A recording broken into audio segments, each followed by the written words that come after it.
Assalamualaikum warahmatullahi wabarakatuh.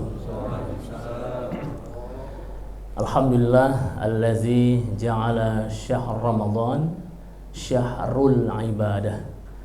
Asyhadu an la ilaha illallah al-malikul haqqul mubin wa asyhadu anna Muhammadan abduhu wa rasuluh as-sadiqul wa'dul amin al-mab'utsu rahmatan lil alamin. Faqala ta'ala fi kitabihil karim, a'udzu billahi as-sami'il 'alimi minasy syaithanir rajim. Bismillahirrahmanirrahim. Wa'bud rabbaka hatta ya'tiyakal yaqin. Wa qala an-nabiy sallallahu alaihi wasallam fi kitabil hadits, ahabbul a'malillahi ta'ala adwamuha wa in qal. Sadaqallah wa sadaqa rasuluh, amma ba'd. Yang sama kita muliakan Bapak Wakil Rektor yang berhadir, ada Bapak Ketua Sunat ya, Ketua Senat. Kemudian ada guru besar kita Prof. Laut, selanjutnya Direktur Pasca Sarjana dan dosen-dosen Civitas Akademika UMN Al-Wasliyah Sumatera Utara, Bapak, Ibu, Ayah, Bunda, para alim ulama, as-shaimin was-shaimat rahimakumullah. Kami mengajak di awal kajian ini pertama sekali, mari yang belum berniat iktikaf, mari Bapak Ibu berniat iktikaf. Karena kata Allah dalam Quran, wa antum aakifuna fil masajid. Ibnu Hazm rahimahullah dalam kitabnya Al-Muhalla, beliau menegaskan Allah tidak menentukan durasi minimal iktikaf. Iktikaf tidak hanya harus semalam suntuk atau ketika malam terakhir ganjil di 10 Ramadan terakhir.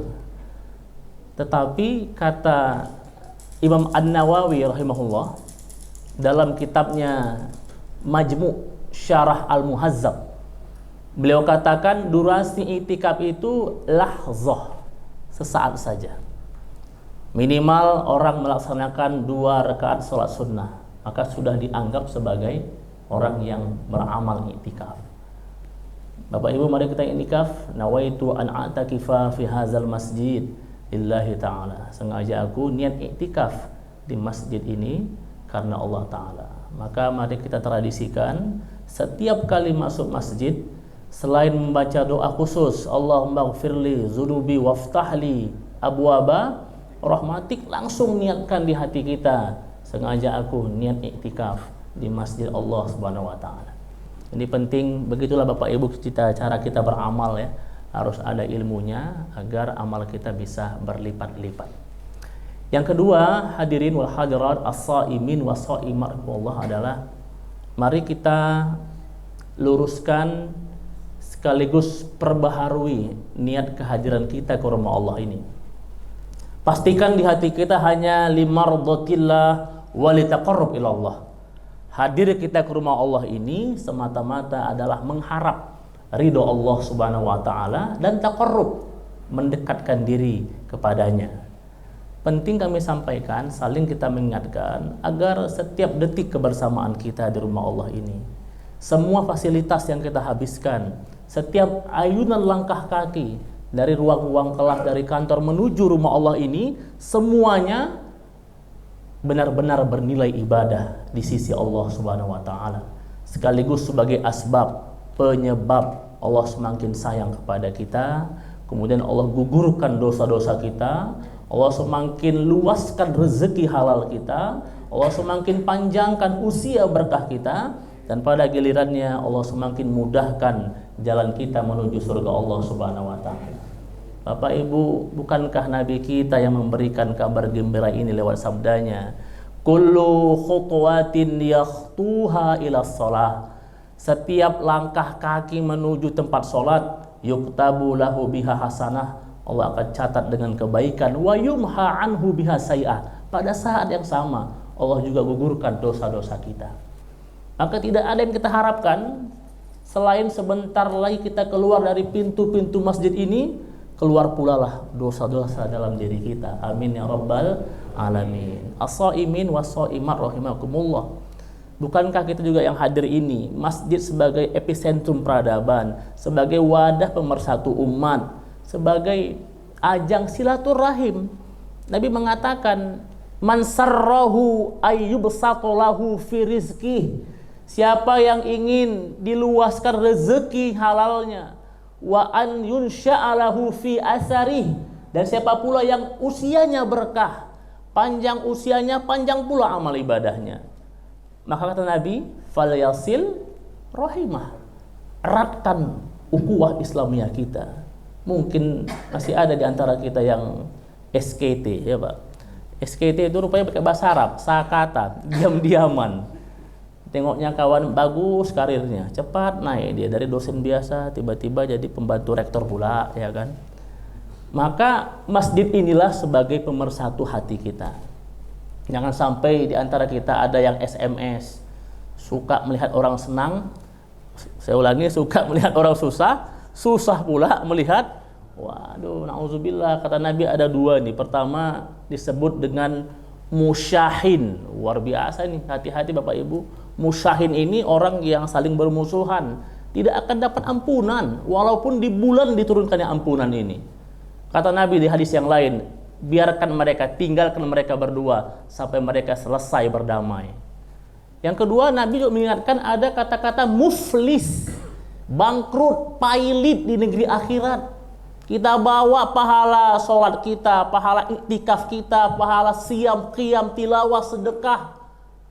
Pada saat yang sama kita masih menuduh orang lain, menghina orang lain, merendahkan orang lain, memfitnah pula, mengambil hak yang bukan hak dia. Maka pahala yang banyak ini, na'udzubillah, kita akan sharing, kita bagi kepada orang-orang yang pernah kita zolimi. Na'udzubillah, yang paling mengerikan, belum selesai dosa kita, belum selesai urusan kita, pahala sudah habis, maka dosa-dosa orang itu kita ambil. Inilah kata Nabi, muflis, orang yang pailit, bangkrut di negeri akhirat. Maka Ramadan ini sesungguhnya selain ibadah ilahiyah vertikal, ada juga dimensi insaniyahnya, yakni kemanusiaannya. Bukankah ini bulan Syahrul Muasah, bulan solidaritas? Maka spirit Ramadan, ayo kita bangun kebersamaan, ya minimal keluarga besar lah, UMN Al-Wasliyah, agar semakin jaya di masa-masa depan. Amin ya rabbal alamin. Bapak Ibu, as-shaimin was-shaimat rahimakumullah. Maka saya sampaikan di awal juga, kita hadir ini bagian dari kata para ulama, ghida'ur ruhiyah, pemenuhan kebutuhan nutrisi gizi jiwa kita. Dalam Islam kita sama-sama mengenal konsep tawazun, keseimbangan, untuk memelihara eksistensi kemanusiaan terbaik di hadapan Allah. Kita paham bagaimana tubuh kita ini ada 3 unsurnya. Ada unsur al-jasad dan ghida'ul jasadi, kebutuhan jasad jelas, at-ta'am, makan minum. Kemudian ada al-aql, ghida'ul aqlinya adalah al-ilmu. Kebutuhan akal kita adalah al-ilmu, ilmu pengetahuan. Tetapi jangan lupa yang sangat menentukan kualitas terbaik pribadi kita adalah ar-ruhiyah, ruh kita, jiwa kita. Dan ghida'ur ruhi itu adalah zikrullah. Kebutuhannya adalah ingat kepada Allah, beribadah kepada Allah, bermunajat kepada Allah, dan seterusnya. Maka jangan sampai banyak orang yang keliru kemudian dari 3 konsep ini. Orang berpikir seolah-olah kalau bicara kenikmatan, puncak kenikmatan itu mereka salah kaprah, dipikirnya pula kenikmatan syahwat. Sampai orang mengatakan surga dunia. Padahal kata Imam Ibnu Qayyim Al-Jauziyah dalam kitabnya Miftah dari Sa'adah, justru kenikmatan syahwat, baik syahwat perut maupun syahwat kelamin, mohon maaf, bertengger di paling bawah, paling rendah. Kenapa demikian? Karena bukan hanya orang beriman merasakan kenikmatan syahwat itu. Orang kafir, bahkan hewan pun merasakannya. Menarik ilustrasi para ulama. Seekor kambing yang sedang melahap menikmati rumput hijau yang segar, maka apa yang dirasakan kambing itu sama persis seperti kita merasakan hidangan makan favorit kita. Bahkan yang paling merendahkan sekali, 2 ekor kucing jantan betina mereka berhubungan, maka apa yang mereka rasakan sama persis seperti yang kita rasakan dengan pasangan halal kita. Maka wajar kenikmatan syahwat ini berada di paling rendah, paling bawah. Jangan sampai kita mengejar kenikmatan syahwat ini, padahal ini kenikmatan lazatan hayawaniyah, kelezatan hewan. As-shaimin agak naik sedikit derajat kenikmatan itu, disebutkan kata ulama namanya lazzatul ilmi, kenikmatan memperoleh ilmu pengetahuan. Tapi belum puncak. Oke, hewan nggak merasakannya, tapi orang kafir merasakannya, bahkan menikmatinya. Mereka rela mengorek kocek lebih dalam untuk sebuah riset. Mereka ngutang ke bank itu untuk penelitian. Kalau kita kan tidak, Pak, ya kan? Ngutang ke bank untuk beli perhiasan gitu. Tapi Masya Allah, budaya orang-orang di luar Islam ya, tingkat penasaran ilmu pengetahuan itu masih tinggi. Apa kata Imam Asy-Syafi'i radhiyallahu an? Wahai Imam, bagaimana rasanya ketika engkau menikmati ilmu pengetahuan? Beliau katakan, ketika aku mendengar setetes ilmu pengetahuan yang belum pernah ku dengar sebelumnya, rasanya seolah-olah seluruh tubuhku ingin memiliki telinga agar bisa merasakan nikmatnya mendengar ilmu pengetahuan. Tetapi belum puncak. Puncaknya adalah Bapak Ibu, as-shaimin was-shaimah rahimakumullah, sama-sama kita tahu adalah halawatul iman, kenikmatan iman. Kenapa orang kafir nggak merasakannya, apalagi binatang? Bahkan tidak semua orang beriman merasakan yang namanya lazzatul ilmi ini, lazzatul iman ini. Kata para ulama, hanya kenikmatan iman yang langsung diberikan 3 kelezatan. Kenikmatan semuanya sesaat saja, satu aja ketika menikmatinya. Tapi kenikmatan iman, kelezatan beramal soleh, langsung Allah berikan 3. Pertama, ketika melaksanakan ibadah itu. Yang kedua, ketika mengingatnya pun sudah nikmat. Dan puncaknya adalah ketika berjumpa dengan Allah Rabbul Alamin. Allah berikan ganjaran dengan pahala yang luar biasa kepada kita yang beramal soleh. Apa kata ulama? Lau annal ibnul muluk, kalau seandainya raja dan pangeran mengetahui apa yang kita rasakan dengan kenikmatan iman ini, mereka akan merampoknya, merampasnya walaupun dengan pedang. Masya Allah, inilah salah satu kenikmatan orang beriman. Dan hati-hati, musibah terbesar orang beriman itu bukan kehilangan orang dicintainya, bukan kehilangan barang bendanya, bukan gempa, tsunami, longsor dan seterusnya. Tapi ketika sudah hilang manisnya beriman dan beramal soleh itu. Dan Ramadan ini sesungguhnya melatih kita agar memperoleh bagaimana nikmat kita puasa, nikmat kita sholat, bercucuran air mata kita ketika tilawatil Quran, bahagia ketika membahagiakan orang lain. Inilah ibadah puasa sedang mentarbiyah diri kita menjadi orang-orang yang mendapatkan nikmat iman, halawatal iman. Bapak Ibu, as-shaimin was-shaimar rahimakumullah. Selanjutnya kita juga patut bersyukur kepada Allah Subhanahu wa taala. Hari ini kita masih diberikan kesempatan walau sudah hari yang ke-19 ya. 3 yang kita minta Bapak Ibu. Pertama, agar 19 hari ini sampai nanti akhir Ramadan Allah terimalah ibadah kita. Ya Pak ya, Allah terima. Jangan sampai na'udzubillah capek kita puasa Pak, menahan lahos, lapar dan seterusnya, tiba-tiba nggak terima pula. Maka yang kedua, Allah sempurnakan kekurangannya, Allah tutupi kesalahan ibadah kita ini. Harus kita akui Bapak Ibu, belum maksimal kita puasa ini. Mungkin kita hanya bisa menahan haus, lapar atau menahan pandangan, udah hebat. Tapi kadang-kadang lintasan pikiran, hati kita ini agak sulit kita puasakan. Mudah kita terlihat soleh di tengah keramaian, tapi sulit istiqomah tetap soleh di tengah kesendirian. Maka semangat muraqabatullah dalam ibadah puasa ini harus tercermin di hati kita, senantiasa diawasi oleh Allah Subhanahu wa taala. Yang ketiga kita minta adalah setelah Allah terima ibadah puasa kita, Allah sempurnakan dan tutupi kekurangannya. Yang kita minta adalah Allah istiqomahkan hati kita, tetap semangat, kalaupun tidak naik minimal stabil sampai nanti di akhir Ramadan.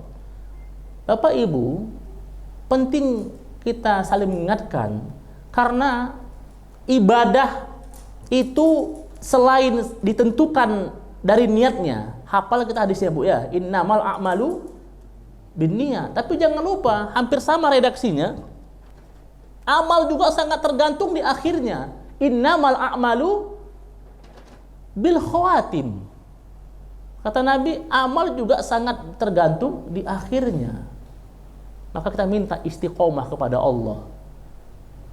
Luar biasa perintah istiqomah nih Ustaz. Sampai-sampai di dalam kitab Al-Wafi fi Syahril Arba'in Nawawi, Imam Hasan radhiyallahu mengatakan, ketika turun surat Hud 112, fastaqim kama umirta, istiqomahlah kamu wahai Muhammad sebagaimana engkau diperintahkan.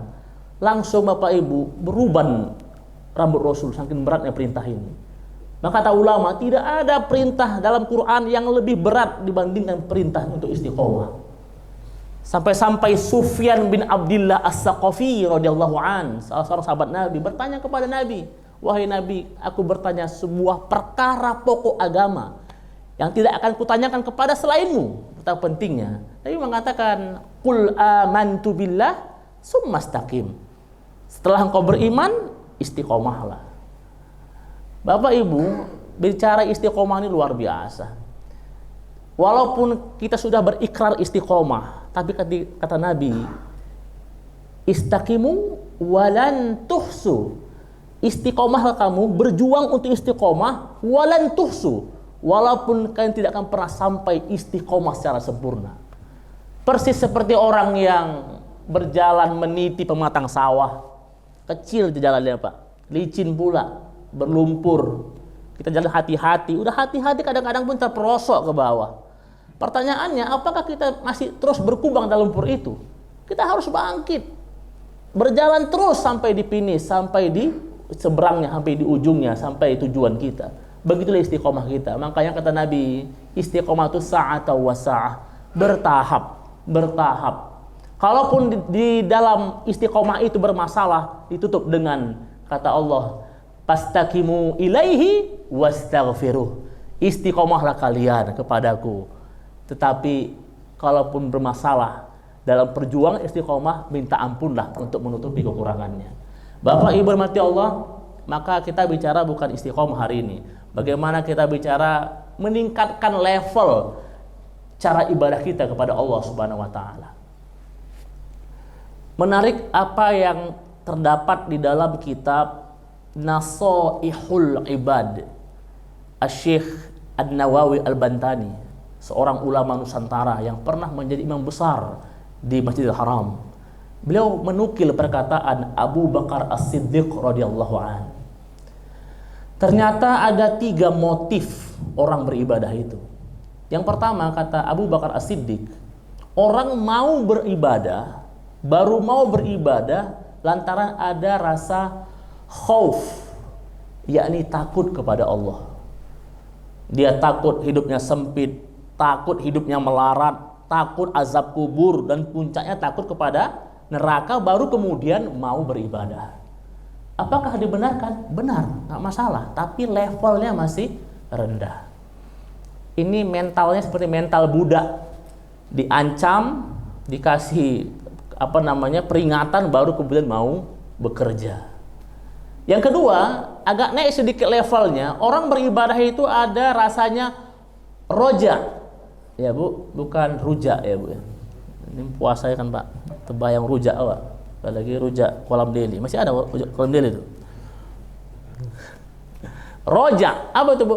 Pak, pengharapan. Dia beribadah karena berharap nikmat dunia, bahagia dunia, dapat nikmat kubur, dan puncaknya dapat nikmat surga. Dibenarkan? Dibenarkan, tapi belum level puncak. Kenapa? Ini mental pedagang, mental pebisnis, selalu mempertimbangkan untung dan rugi. Ditengoknya Ramadan banyak paldeilah amalnya, dilipat gandakan pahala, ya kan? Ada pula door prize stimulus, malam Qadar giat beribadah. Begitu habis Ramadan, kumat lagi, ya kan Pak? Nah ini mental-mental pedagang. Dia ibadah tidak istimror, tidak adwamuha kata Nabi. Maka yang ketiga, yang puncak terbaik dalam beribadah itu menurut Abu Bakar As-Siddiq radhiyallahu an adalah adanya rasa hubb, yakni cinta kepada Allah Subhanahu wa taala. Dia beribadah murni lillahi taala. Bapak Ibu, bukankah kita, apalagi orang al-wasliyah, ada lafaz niat, ada niat, ada lafaz niat. Tadi sholat zuhur kita lafaz niatnya usolli fardhu zuhri arba'a raka'atin, ditambah lagi mustaqbilal kiblati, adaan, apa ujungnya Pak? Lillahi ta'ala. Kenapa bukan lidukhulil jannah atau bukan liirkim minan nar, tapi tetap karena Allah Ta'ala, bukan pingin surga atau pingin takut neraka.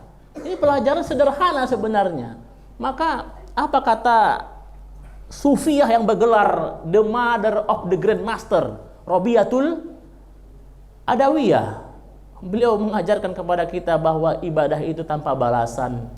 Bahkan ibadah adalah mencapai jalan ketulusan. Dalam doa populernya luar biasa, beliau katakan, duhai Allah, kalau aku beribadah karena takut nerakamu, bakar aku di dalamnya.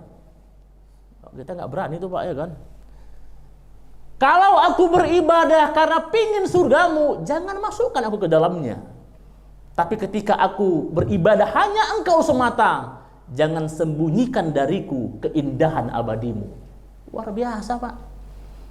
Artinya kalau sudah Allah ridho, Allah cinta, jangankan surga, kalau nanti ada kenikmatan melebihi surga, pasti Allah berikan. Pertanyaannya Bapak Ibu sekalian, adakah kenikmatan dari surga itu? Ada Pak. Yunus 26 Pak. Lillazina ahsanul husna. Orang-orang yang berbuat baik itu akan diberikan husna, surga. Wa ziyadah. Dan ada tambahannya. Apa itu? Inda liqa'i rabbik. Ketika berjumpa, melihat wajah Allah yang mulia. Inilah puncak kenikmatan itu di atas surga. Dan orang-orang puasa itu, Masya Allah, kata Nabi, ada dua kenikmatan orang puasa. Lis-sha'im farhatani, farhatun inda fitri. Yang kedua, farhatun inda liqa'i rabbik. Kegembiraan, kebahagiaan yang agung, yang hakiki ketika berjumpa dengan wajah Allah yang mulia. Bapak Ibu, mudah-mudahan kita semua adalah orang-orang yang bisa menjaga hati kita, meluruskan niat ibadah kita, apapun profesi kita, dimanapun posisi status sosial kita, dosen biasakah, mahasiswakah, mahasiswi, rektor, dan seterusnya, adalah adanya hub, cinta kepada Allah Subhanahu wa Ta'ala. Yakinlah Bapak Ibu, kalau cinta yang kita bangun, maka akan semua ringan, mudah, bahkan tidak ada masalah dalam hidup kita. Allahu a'lam bis-shawab. Nasrum minallah wa fathun qarib wa basyiril mu'minin. Wassalamualaikum warahmatullahi wabarakatuh. Wa li hadhihi an-niyyah al-Fatihah. A'udzu billahi minasyaitonir rajim. Bismillahirrahmanirrahim. Alhamdulillahirabbil alamin arrahmanir rahim maliki yaumiddin. Iyyaka na'budu wa iyyaka nasta'in. Ihdinas siratal mustaqim. Siratal ladzina an'amta 'alaihim. Alhamdulillah Rabbil Alamin. Wassalatu wassalamu ala ashrafil anbiya'i wal mursalin wa ala alihi wa sahbihi ajma'in. Allahumma rahmataka narju fala takilna ila anfusina tarfata 'ain wa aslih lana sya'nina kullah la ilaha illa anta. Allahumma ighfir lana dhunubana wa liwalidina warhamhum kama rabbawna sighara wa li jami'il muslimina wal muslimat wal mu'minina wal mu'minat bi rahmatika ya arhamar rahimin. Allahumma inna nas'aluka ilman nafi'an mubaraka warzuqna fahma wa zidna ilma wa amalan mutaqabbala. Allahumma rzuqna fahman nabiyyin wa hifdzal mursalin wa ilhamal malaikatir muqarrabin. Allahumma inna nas'aluka ar-ridha ba'dal qadha wa burdal 'aish ba'dal maut ولذة النظر إلى وجهك وشوقا إلى لقائك. ربنا آتنا في الدنيا حسنة وفي الآخرة حسنة وقنا عذاب النار. والحمد لله رب العالمين. اللهم صل على سيدنا محمد. اللهم صل وسلم عليه. اللهم صل على سيدنا ومولانا محمد. اللهم صل وسلم عليه. اللهم صل على سيدنا ونبينا وحبيبنا وشفيعنا وزخرنا ومولانا محمد. اللهم صل وسلم. قبل الله منكم منا ومنكم تقبل يا كريم.